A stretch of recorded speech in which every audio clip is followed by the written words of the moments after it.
好咁啊，大家好啊！今日又翻嚟斗數實驗室嘅時間啦。咁啊，今日就唔講命理嗰啲啦，今日主要講翻星曜，就係六煞星裏面其中兩粒，就係個個聽到都驚嘅啦，就係擎羊星同埋陀羅星啦。有學過紫微斗數嘅觀眾或者聽眾都知道啦，擎羊星代表住意外啊、營商啊、六親緣薄咁樣啦。咁其餘譬如陀羅星都係代表住一個叫做叫病症啦、拖延嘅問題啦。咁啊，首先講翻叫做擎羊星先。擎羊星就五行屬陽金啦，北斗屬刀啦，係啦，咁啊主要主營商啊、意外啊、外部衝突嗰啲嘅，化氣為刑，即係象徵於衝擊啊、破壞、血光之災都會有咁嘅情況出現嘅。咁另外主多刑克啦，咁就基本上講翻擎羊星喺命宮嗰啲性格嘅特質先啊。咁啊星曜上都會有正反兩面情況出現嘅。講翻佢好嘅方面先啦，好方面嘅行動力好夠嘅，好有衝刺性，好有 power 嘅。譬如喺個即係唔好嘅即係困境方面嘅話呢，擎羊星會第一個出現翻去解決呢個問題，諗好多辦法，唔會特別認輸咁樣嘅。咁譬如逢吉星啊啲主星嘅話，好嘅主星，譬如天府會解厄嘅話呢，可以利用翻叫做擎羊星嗰個衝擊性呢，轉化為一啲奮鬥力量會比較好啲咯。咁但係負面方面啦，佢比較衝動啦、性急，即係都有兩面，一面好一面唔好咁樣啦。咁基本上，如果你話你命宮有叫做擎羊星嘅話呢，衝動一定係嘅啦，同埋講嘢會好直接，好有傷害性嘅。咁呢方面呢，會造就成一個比較小人比較多啲。咁啊點解呢？因為你即係你擎羊喺命宮嘅話呢，講嘢直接呢，佢唔會即係可能你思考過會再講出嚟，好直接咁樣就係咁樣講出嚟，會傷到人哋。特別是喺職場上面，你同同事講嘢或者係上司嘅話呢，唔覺意即係自己都唔留意得罪人哋嘅話呢，變相人哋可能有背後有中傷你啊，或者講你啲不是咁樣嘅話呢，咁從而會產生一啲小人嘅情況出現咯。咁如果你話你本身自己即係聽眾大家擎羊星喺命宮，就自己留意翻自己講嘢係咪好直接啊，咁樣會比較好啲咯。咁啊六親緣薄嘅話呢，呢個就我自己用我自己為例啦，我自己命盤擎羊星呢，係喺我個父母宮度。咁我同我爸爸基本上冇乜兩句啦，嗰個緣分都好薄噶啦。細個時間呢，都係嗰啲總之吵吵鬧鬧嗰啲，即係大家都係唔妥大家嗰啲嚟噶啦。即係就算而家大個咗嘅話咧，都冇乜兩句啦。呢個主要因為可能我爸爸因為擎羊講嘢特別難聽啊嗰啲啦，係啦，咁啊自己都唔係太特別去想同佢交流嗰啲嘅啦。咁啊講翻擎羊星喺唔同嘅宮位啦，係個情況出現啦。首先喺命宮，命宮譬如你喺命宮有擎羊星或者遷移宮有擎羊星嘅話呢，喺第一大限嘅時間都要留意翻啦。咁啊家長留意翻啦，小朋友出去玩嘅時間可能踩單車，特別留意翻做好安全措施，驚可能去炒車或者可能整親嘅時間會比較多啲，到時可能要開刀嘅情況嘅話呢，會比較麻煩啲啦。因為擎羊屬刀嘅。咁基本上你喺譬如你喺命宮啊、遷移宮你有個擎羊喺度嘅話呢，我哋一個叫通論法呢，都會提醒佢即係自己小心意外啊、手術嘅風險咁樣咯。咁啊，一般可能我哋都會建議即係本命啦，即係命宮嘅話呢，有擎羊，可能做一啲譬如軍警啊、做警察啊、紀律部隊咁樣，去利用翻嗰個刀嗰個屬性咁樣咯。譬如外科醫生啊、技藝工作啊，譬如維修師傅啊、機械維修師傅都可以利用翻呢個星嘅特性啊，去做翻個叫相關嘅工作嘅情況咯。咁其次，其他宮位，父母宮，父母宮啱過我自己為例啦。父母宮個緣薄啦，基本上父母宮我自己父母宮係擎羊，即係同爸爸基本上係冇嘢講噶啦。由細到大都係細個就佢就成日鬧我啲嘅，咁大個大都冇乜嘢講噶啦。係啦，咁呢個唔特別提啦。基本上你邊個宮位見到擎羊嘅話咧，都要注意翻同佢嘅關係。譬如你自己本身你命宮有擎羊，你自己講嘢直接留意翻同另一半相處啊咁樣，或者同屋企人相處會唔會大家嗰個氣氛唔係太好咁樣呢？咁啊自己留意翻啦。其次喺夫妻宮方面啦，老一輩啲師傅見到你夫妻宮有擎羊星嘅話咧，直接打個交叉噶啦，叫做離婚嗰啲，因為佢嗰個即係叫嗰個諗法咧，係因為擎羊喺夫妻宮嘅話咧，咁變相你另一半嘅話咧，嗰個即係情緒方面唔係太好啦。其次講嘢直接啦，爭執咧，佢基本上就少不免嘅啦。咁變相嚟講咧，影響個夫妻感情嘅話咧，咁都會經常出現嘅。同埋擎羊咧，又係一個叫做好有叫刀啊嘛，即係可能如果你夫妻宮有擎羊星嘅話咧，代表住你嘅緣分咧嚟得快去得快咁樣，因為有刀咧，快刀斬亂麻嘅意思。基本上你擎羊喺夫妻宮嘅話咧，都係麻麻地嘅啦。咁啊，自己留意翻啦，係啦。咁啊，子女宮啦，子女宮就其實難管教，因為始終佢擎羊喺子女宮嘅話咧，咁代表住你小朋友可能佢性格會比較難教啲啊，即係唔會聽你講咁樣嘅。咁啊，我哋建議可能你如果啲子女宮有擎羊星嘅話咧，去讀書可能小學嘅時間帶佢參加一啲叫做童軍啊、紀律部隊啊、交通安全隊嗰啲嘅話咧，去利用翻嗰個叫做紀律部隊嗰個性質咧，去即係叫做教好翻嗰個小朋友嗰個管教方面嘅問題咯。當然啦，父母自己都要多加管教咁樣咯。咁其次疾厄宮，咁就即係主要都係手術意外刑傷嗰啲啦。啱啱有講過啦，即係開刀方面啊，都有出現咁嘅情況嘅。咁但係實際點樣去睇翻呢？要睇埋本命啦、大限，最緊要大限方面嘅情況會好唔好，先可以判斷到嗰個病災方面需唔需要開刀咁樣咯。啱啱講啦，遷移宮，遷移宮嘅話咧就係主意外啦。譬如你旅行嘅時間見到流年有遷移宮，你有叫做擎羊喺度，咁啊自己要小心啲啦。可能要買重個旅遊保險啦，或者可能你見到嗰年遷移宮有擎羊嘅，咁譬如可能捐下血啊，做下啲化解啊，做下啲布施咁樣咯。其次官祿宮嘅話咧，擎羊星嘅話咧，都係會比較建議翻一個叫軍警啊、工程、揸鐵揾食嗰啲事業會比較好啲啦。譬如你飛機維修啊，即係可能做一啲同金屬方面工作有關嘅話咧，都會推薦翻嘅。咁啊，其次一啲星曜嘅組合啦，啱前面所講天府星咧叫做有解厄有穩重之星嘅，咁可以利用翻擎羊嗰個煞氣咧，咁啊去到翻個衝勁性咧，去抑制翻擎羊嘅唔好咧，咁啊可能事業方面或人際處理都會比較好少少咯。其次咁就擎羊都係主一啲叫做營商啊、官非啊、小印嘅話咧，可能你見到有可能嗰個宮位又有啲咩廉貞化忌啊嗰啲，或者權期交戰，再加擎羊嘅話咧，特別喺遷移宮嗰啲嘅話咧，咁都留意極大機會嘅嗰個意外風險。即係譬如你流年見到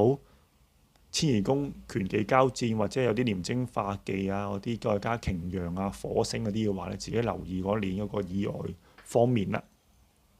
其次，如果能天同星配擎羊嘅話咧，因為天同星嘅咧叫小諧星、福星嘅話咧，會比較懶散少少嘅。咁變相嚟講咧，有擎羊嘅話咧，咁啊令到佢激發翻佢嗰個即係嗰個行動力，冇咁懶散，即係有啲恒心去做事啊、翻工咁樣咯。咁其次，譬如你一啲口舌是非，你巨門化忌，即係巨門主口舌啊嘛，巨門化忌加埋擎羊嘅話咧，咁可能你個運都口舌小運咧都難免嘅啦。咁基本上成日留意翻，因為呢個雙向嘅，譬如你本身你本命命宮有個擎羊星喺度，咁基本上你講嘢嘅話咧，我見過好多好直接，好多命盤咧，即係見到個擎羊喺度，佢喺命盤度，佢講嘢好直接，唔會理你嗰個唔好聽，佢咁樣講就咁樣，佢覺得咁樣啱就係咁樣啱，比較有衝勁啲，講嘢係直接，唔會驚話可能考慮過會唔會傷到人哋嘅話咧，佢唔會理嘅。總之有講句講嗰句就咁樣啦。咁啊，其他問題就係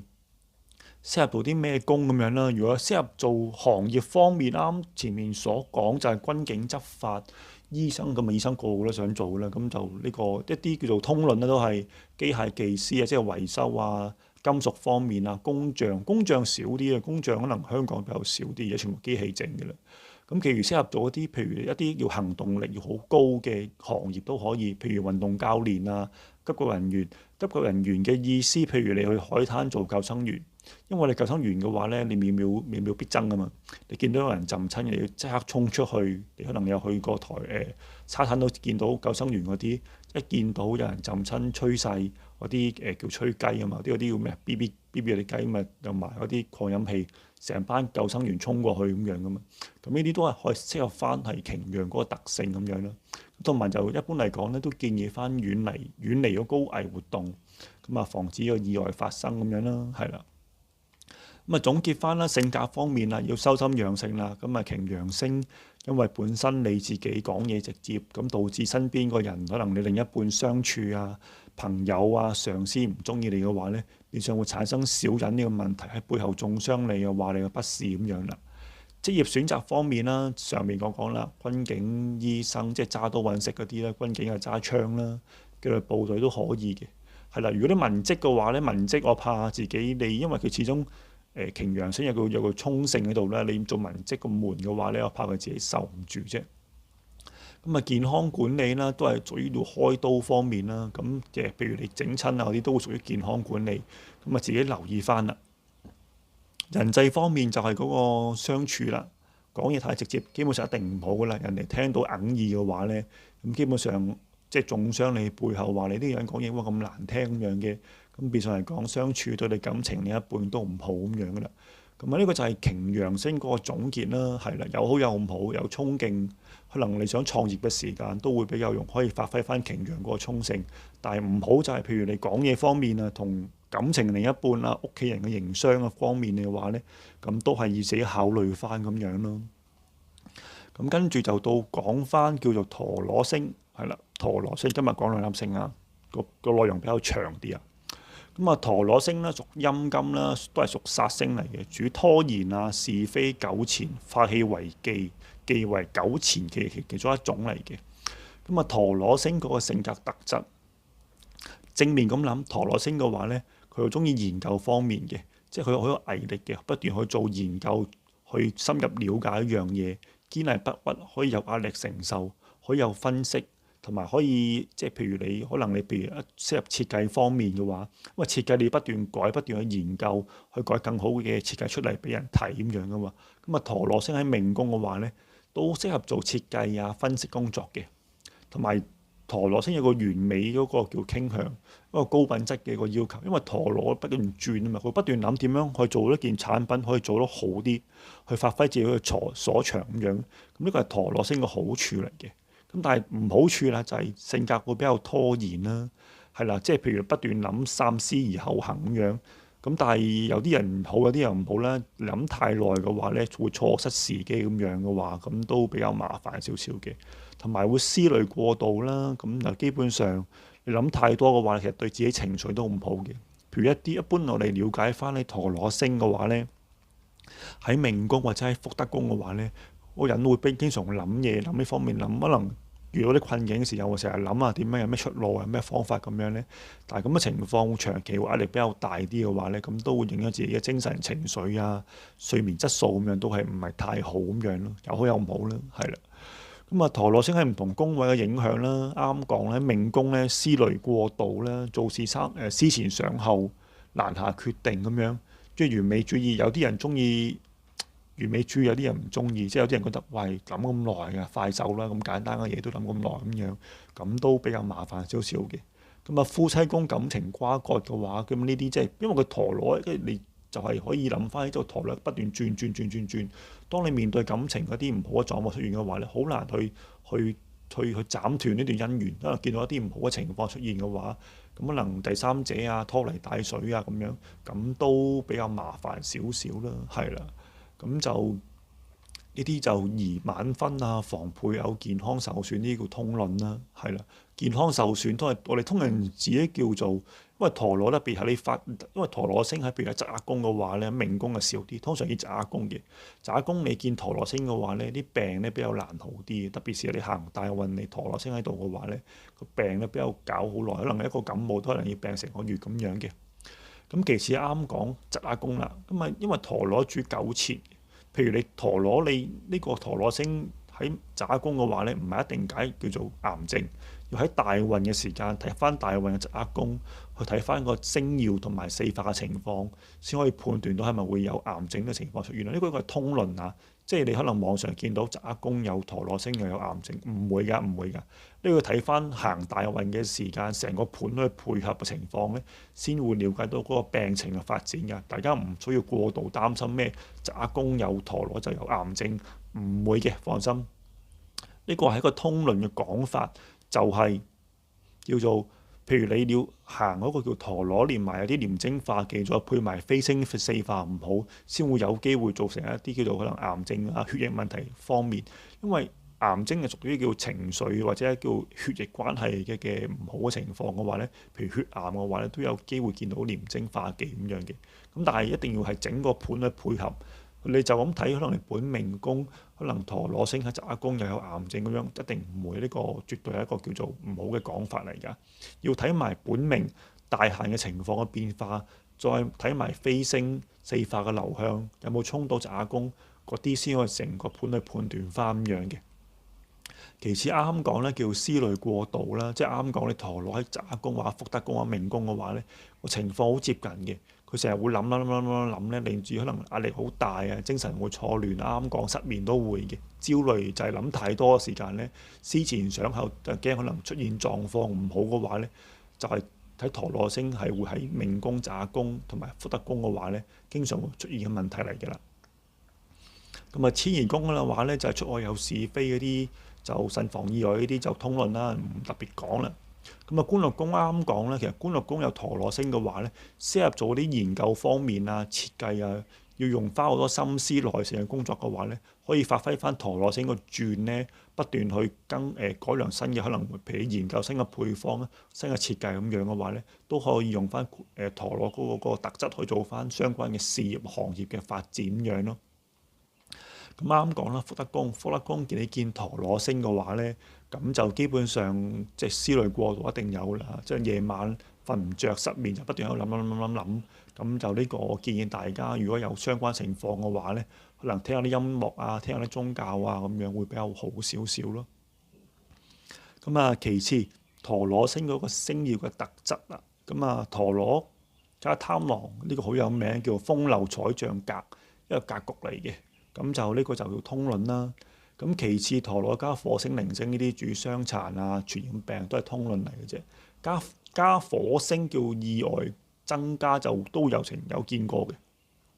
因為譬如你流年命宮有雙煞星喺度嘅話咧，都係比較特別麻煩啲。咁啱講啦，廉貞化忌再加陀羅呢個係判斷翻喺大運嘅時間，成個盤嘅配合。先可以睇翻係咪真係有唔同嘅癌症出現咁樣咯，係啦，呢個唔可以以本命去判斷，本命再加大限再加流年去做一個整合，去判斷翻嗰個疾病個發展樣嘅，呢個都係通論嚟嘅啫啊。其次陀羅加巨門化忌呢啲意外逢呢啲嘅擎幾都唔使啦，你擎羊加巨門化忌已經係特別多營商啊，遷移宮咧慎防意外選擇㗎啦。咁啊，行業呢啲啦，係啦，行業啱前面所講啦，因為陀羅咧比較